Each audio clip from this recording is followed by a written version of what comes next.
আসসালামু আলাইকুম। আমরা গত ভিডিওতে নাউন এবং প্রোনাউন নিয়ে কথা বলেছিলাম। আজ আমরা কথা বলবো অ্যাডজেক্টিভ নিয়ে।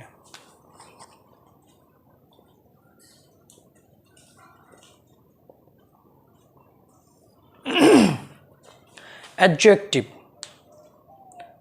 What is the definition of an adjective? যে ওয়ার্ড দ্বারা নাউন বা প্রোনাউনের দোষ, গুণ, অবস্থা, সংখ্যা এবং পরিমাণ বোঝায় তাকে অ্যাডজেক্টিভ বলে। যে ওয়ার্ড দ্বারা নাউন বা প্রোনাউনের দোষ, গুণ,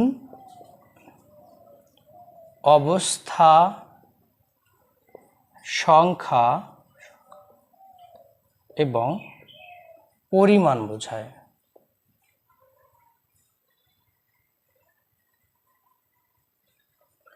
যে ওয়ার্ড দ্বারা নাউন বা প্রোনাউনের দোষ, গুণ, অবস্থা, সংখ্যা এবং পরিমাণ বোঝায় তাকে অ্যাডজেক্টিভ বলে।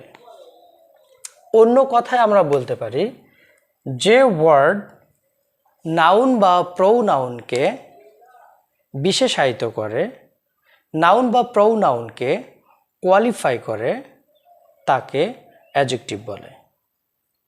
যেখানে নাউন বা প্রোনাউন নেই সেখানে অ্যাডজেক্টিভ থাকবে না।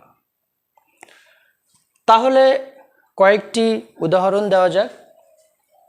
দোষ, গুণ, অবস্থা, সংখ্যা, পরিমাণ।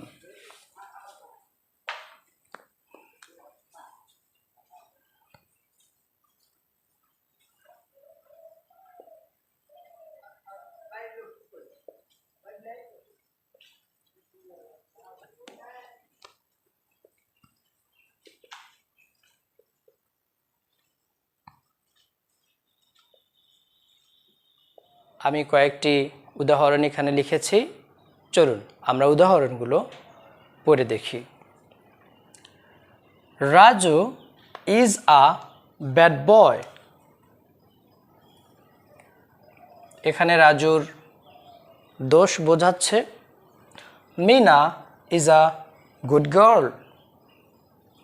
এখানে মিনার গুণ বোঝাচ্ছে। মিনা একটি ভালো মেয়ে। রাজু একটি খারাপ ছেলে। শি ইজ ইল।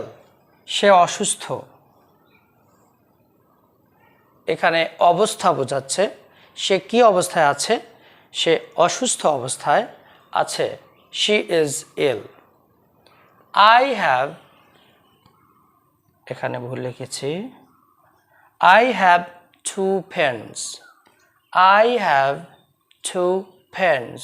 আমার দুইটি কলম আছে। এখানে সংখ্যা বোঝাচ্ছে। He has some rice. তার কিছু চাল আছে। সাম রাইস, কিছু চাল, পরিমাণ। তাহলে ব্যাড এটি হচ্ছে দোষ, গুড এটি হচ্ছে গুণ, ইল এটি বোঝাচ্ছে অবস্থা, টু বোঝাচ্ছে সংখ্যা এবং সাম পরিমাণ বোঝাচ্ছে।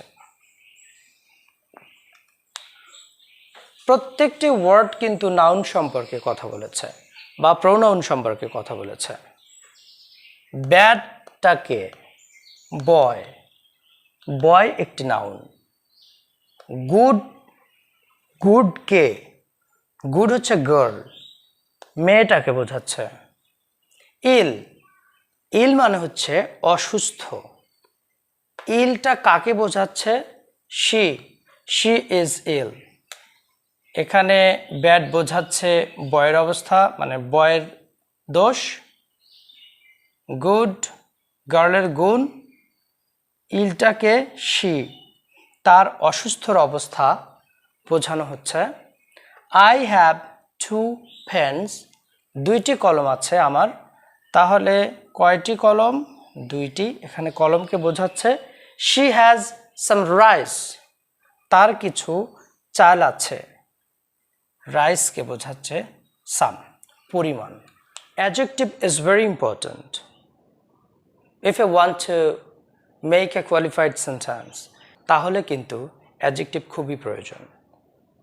কাজেই আমাদেরকে অ্যাডজেক্টিভ সম্পর্কে আমাদের একটি পূর্ণাঙ্গ ধারণা থাকতে হবে। আজ এই পর্যন্তই। পরবর্তী ভিডিওতে আমি ভার্ব নিয়ে কথা বলবো।